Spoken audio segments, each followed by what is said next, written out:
ಇದೇನೇ ಈ ಥರ nonsense question ಕೇಳ್ತಿದ್ಯಾ? ನಾ ಎಲ್ಲಿಗೆ ಹೋಗಿರ್ತೀನಿ? ಆಫೀಸ್ಗೆ ಹೋಗಿದ್ದೆ ಅಷ್ಟೇ. ನಾನೀಗ ತಾನೇ ಆಫೀಸಿಗೆ ಕಾಲ್ ಮಾಡಿದ್ದೆ. ಅವರು ನೀವು ಆಫೀಸಿಗೆ ಹೋಗಿ 1 ತಿಂಗಳಾಯ್ತು ಅಂತ ಹೇಳಿದ್ರು.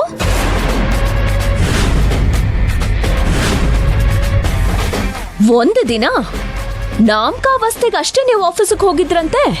ಅಯ್ಯೋ, ಈಗೇನು ಮಾಡೋದು? ಹೇಗಾದರೂ ಮ್ಯಾನೇಜ್ ಮಾಡಬೇಕು. ಅಯ್ಯೋ ದಡ್ಡಿ, ನಮ್ದೇನು ಸಣ್ಣ ಪುಟ್ಟ ಕಂಪನಿನೇ, ವಿಶ್ವಾಂಬರ ಗ್ರೂಪ್ಸ್ ಆಫ್ ಕಂಪನಿ. ನೀನು ಯಾಕೆ ರಿಸೆಪ್ಷನ್ಗೆ ಕಾಲ್ ಮಾಡಿದೆ? ಅವ್ರಿಗೆ ನನ್ನ ಮೋಡ್ ಆಫ್ ವರ್ಕೇ ಗೊತ್ತಿರಲ್ಲ. ನಾನು ಆಫೀಸಲ್ಲಿ ಕೂತ್ರೆ ರಿಕವರಿ ಯಾರು ಮಾಡ್ತಾರೆ? ನಾನು ಫೀಲ್ಡ್ ವರ್ಕ್ ಮಾಡ್ತಾ ಇದ್ದೀನಿ ಕಣೆ. ನನ್ನಿಂದಾನೇ ಕಂಪನಿಯ ಎಲ್ಲ ಅರಿಯರ್ಸು ರಿಕವರ್ ಆಗ್ತಿರೋದು, ಗೊತ್ತಾ ನಿನಗೆ? ಹೌದಾ? ಮತ್ತೆ ಆ ರಿಸೆಪ್ಷನಿಸ್ಟ್ ಏನು ಹೇಳಲೇ ಇಲ್ಲ. ಅಯ್ಯ, ಅವಳಿಗೇನು ಗೊತ್ತಿರತ್ತೆ, ಮಣ್ಣು. ಅವಳು ನಿನ್ ಥರನೇ ದಟ್ ಶಿಖಾಮಣಿ.